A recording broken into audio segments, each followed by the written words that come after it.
Hi, I'm Dr. Boyce Watkins from Your Black World, and I wanted to take a second to talk about something that I just saw in the media recently that kind of got my attention a little bit. It had to do with Kenya Moore. Kenya Moore is, a big-time reality star. I think she's on Real Housewives of Atlanta, and Kenya said some stuff about black men that I thought was pretty interesting and kind of got my attention.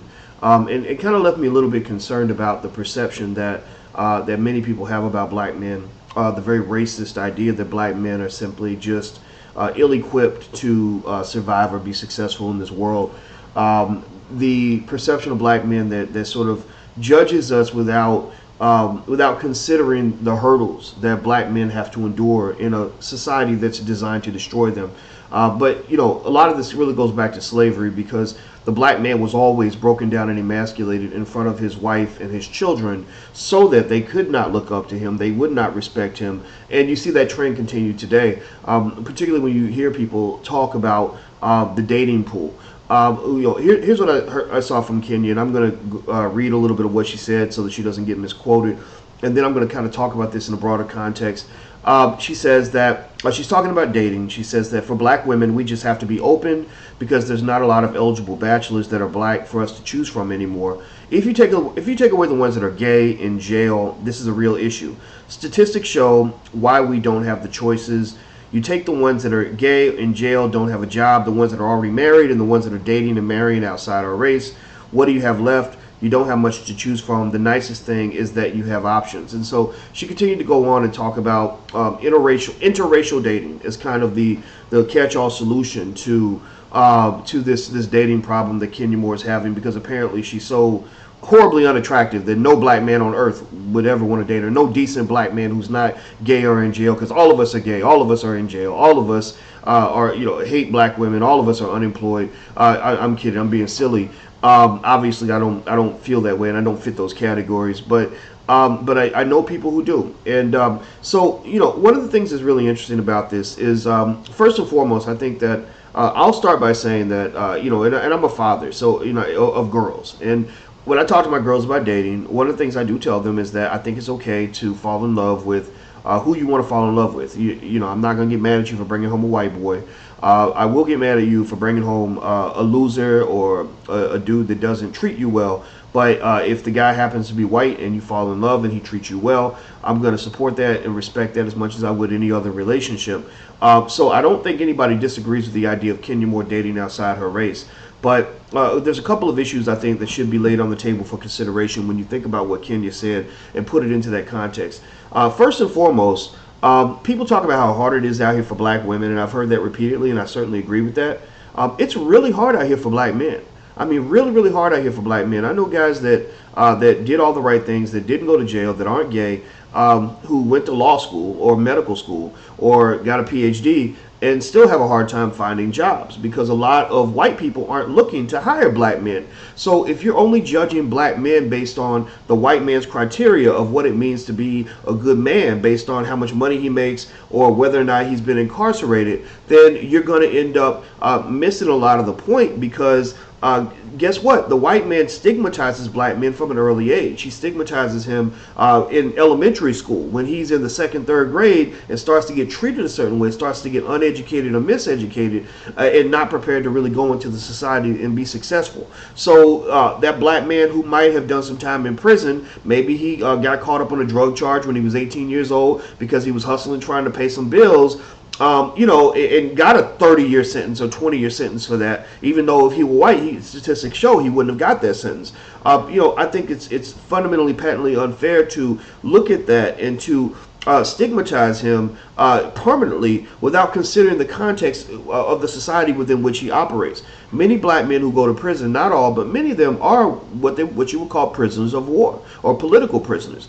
It doesn't mean every guy that goes to the pen is a good person or that he didn't commit a crime. But even though there's a lot of data to show that there's a lot of innocent black men in prison, but the fact is that the punishment doesn't usually fit the crime. Black men are more likely to be stopped by the police. We're more likely to be arrested. We're more likely to be incarcerated for the same crimes that whites commit, and we get longer sentences than whites get. And then we're marginalized from the economic economic system for the rest of our lives once our prison time is over. So and that doesn't count all the trauma that black men experience in prison, including various forms of rape, abuse from guards, and beating from other inmates, things like that. But once again, I'm not sitting here saying, oh, you should act like, if you meet somebody that went to the pen, you should act like he didn't go. I'm not saying that at all. You have to evaluate everybody's life story. But I think when you make comments about where black men are, if you don't put it into context, then you're kind of missing everything. It's almost like I remember a brother telling me that he can't find any good black women because most black women he meets are what he considered fat. And most of them don't have a father in the home. Their parents weren't married, so they don't know what a good relationship looks like. And, I just said to him, I said, well, number one, black women carry their weight differently. So the white man's measure of obesity doesn't fit black women. Janet Jackson was once told that her booty was too big for her to ever become a dancer or a performer. And we know Janet Jackson has never been fat. Now, it doesn't mean that in the black community we don't have an issue, though, with food, the food that we eat. It comes back from slavery. A lot of the food that we eat is very fatty, very sugary. So from childhood, a lot of young black people are fed food that is unhealthy for them. So black women, as a result, have bodies that might reflect that. So it doesn't mean I'm sitting there saying that it's okay to walk around here and be 400 pounds. You should work on that. But at the same time, you have to lay a comment out like that out in the proper context. First and foremost, you're using the white man's measuring stick of beauty, which we know has always left black women at the bottom of the totem pole. Just like the white man's measuring stick of attractiveness for a male leaves the black man at the bottom of the totem pole. So when you're a black man evaluating black women, or a woman evaluating black men, and you don't understand the context within which you've been trained to evaluate people, you're always going to look at yourself and hate yourself. You're going to look at the people that look like you and say, what the hell is wrong with you? I could do so much better with a white man. I could do so much better with a white woman.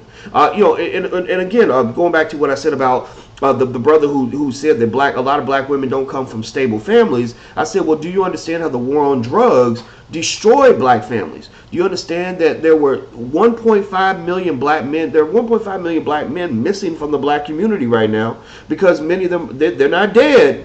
Many of them are in prison. Many of them are second-generation victims of the war on drugs, which every indicator shows was a war on black people, which was designed to incarcerate as many black men as possible. The CIA was letting drugs into the black community through the front door, but then locking black men up in the back door. They wouldn't lock up the kingpins bringing in billions of dollars of drugs to the hood, but they would lock up the little brother on the corner who had his whole life ahead of him, who was selling some crack because his mama didn't have a job, or his daddy was dead, or he was just struggling trying to find a way to bring some money into the house. It doesn't mean that every crack dealer was a noble person, but it does mean that at the age of 18, when you make a mistake, the question is, should you be in prison?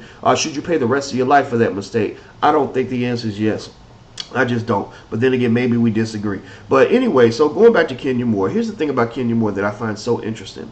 Kenya Moore talks about, the lack of availability of eligible black men who are marriable and all this other stuff, employed. So I guess in her definition, marriable means you're heterosexual. Makes sense. I mean, why would you want to date somebody who wants to have sex with men?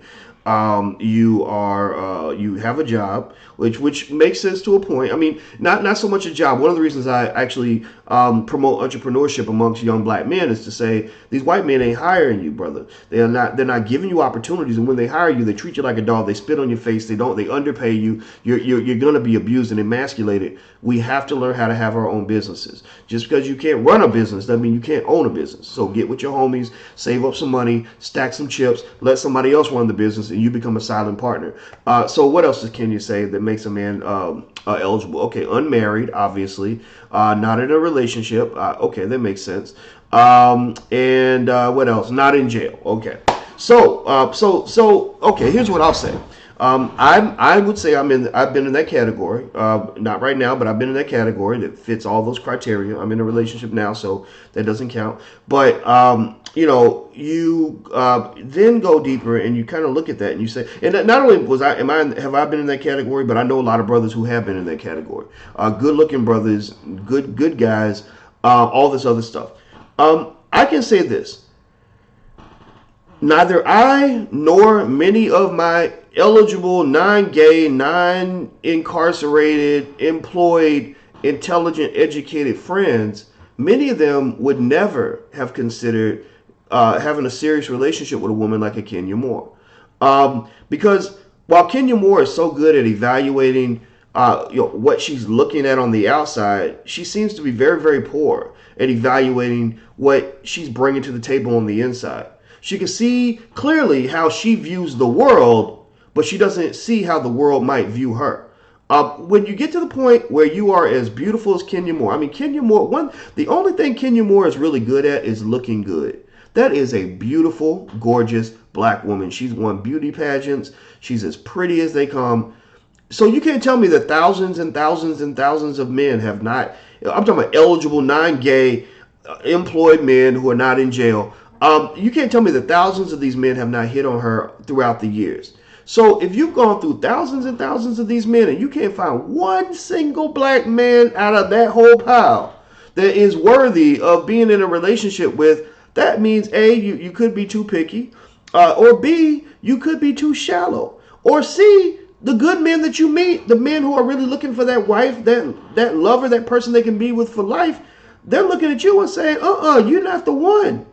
Because when I see a Kenya Moore, and this is why I would say I would never date a Kenya Moore, I see a woman who is drop dead gorgeous, but she's also shallow, bitchy, immature, ignorant, and horrifically materialistic. If the first thing that comes out of your mind when you're evaluating a man is how much money he makes, I make a decent amount of money. But that is such a turnoff to me. That's like a man saying, I can't find a wife because these women's asses are not big enough. I mean, it's crazy. So, I'm not sitting here, I don't know Kenya's whole story. I'm sure Kenya's been in love. I don't know if she's been married. I have to look that up on her bio. But I certainly know that Kenya, in her remarks, when you're as gorgeous as Kenya Moore, and all you can do is blame an entire gender for your dating problems, that means you're probably not doing a lot of self-reflection. It doesn't mean things are not hard out here for black women. The data does show that, actually. This is why this is why Russell Simmons and I were working on the incarceration issue with the Obama administration. A lot of black folks got mad at us and said, why are you going after our president? We love our president. I said, we're not going after the president. We're trying to get this brother to do the right thing because he could pick up his pen and sign some documents that would instantly lead to thousands of cases being reevaluated, thousands of sentences being shortened. I know cats who have received 15 life sentences for a drug offense, drug possession offense, and distribution in the 1980s. These people need to come home to their families because black families need black men, just like they need black women. So the reason Russell Simmons and I worked on this incarceration issue is because this affects the fundamental structure of the black family. Black women don't have as many black men to date.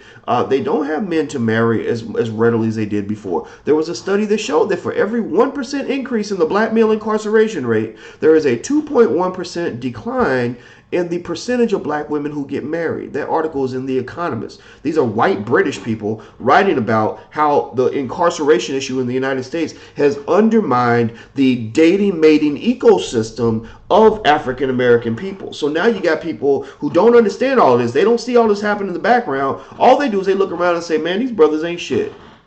But so understand that there's a bigger story here, and I really think that I'm hopeful that a woman like a Kenya, or a woman who listens to a Kenya, will educate herself on what black men go through, because it's a reciprocal process. When brothers are dealing with black women and some of the attitudes they might see from some black women, not all, I tell them, I say, look, you know what? For a lot of black women, the first man they ever loved, the first boyfriend they ever had, was their father. There's a book called My Father Was My First Boyfriend.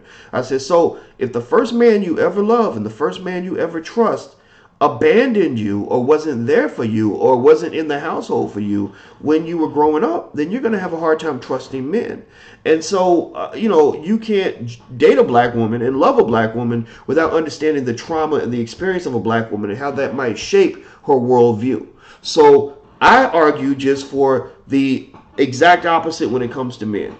If you can't really love a black man and date a black man and pursue a black man without understanding the context within which a black man has to operate. It is not easy out here. I've been a black man my whole life, and I'm gonna tell you, it's been complete hell. Even after I got my PhD and did all the right things and stayed out of jail and worked hard and all this other stuff, Those white people treat me like dirt. They were treating me like a cockroach. And it was horrible. And for a while I was unemployed. The only reason I was saved was because I read books on how to start a business, so I was okay. But if that hadn't happened, I would be stuck. I would have been really stuck. And I remember thinking to myself, if this can happen to me, and I have more education than almost anybody I've ever met. I was in graduate school for 9 years or something like that. That's after college. If this happened to me and I had all this education, what's it like for these brothers out here who don't have a high school diploma or who have a bachelor's degree who are struggling to get ahead? Again, it doesn't mean you throw a pity party for every black man who's struggling. And I tell every black man who's having a hard time, you got to work to fight against the obstacles that are in front of you. That's part of your manhood. But your manhood's not always defined by being the victor every time. But your manhood is certainly defined by whether or not you're choosing to always be a victim or whether you're choosing to get up and fight. So you want a man who's strong. You want a man who's a fighter. You want a man to have a good value system. You want a man that understands the value of commitment and loyalty and consistency and hard work and love and all these other things that you need to bring to a family. But at the same time, when I look at a woman like a Kenya Moore, I see I see everything in the world to be very, very attractive when it comes to evaluating her as somebody you might want to have sex with. Hot as the day is long. I mean, the prettiest thing ever. I mean, those pretty eyes and that body, just a beautiful woman. But when you go beyond the surface and you look at what's beneath, you understand why she has trouble dating. Because she's probably picking horrible men because she doesn't seem to be able to really process anything beyond the size of a man's bank account. And no decent man would want to be a part of that. So that's all I just want to say about that I'm not hating on Kenya. It probably sounds like I am because I was actually a little bit disappointed to hear her kind of condemn an entire gender. When you say that about black men, it's almost as bad as black men I've heard who say all black women are ugly or all black women are overweight or all black women are whatever. And it's just not right. You got to evaluate people on an individual basis. And the truth is that the dating pool is not easy, and you should date whoever you fall in love with. There's nothing wrong with that. But when you get to the point where you're dogging out and condemning an entire group of people, that means that you're not spending enough time looking in the mirror. And that's all I want to say about that. I'm Dr. Boyce Watkins from Your Black World. Please take care. God bless. I'm gone. Peace.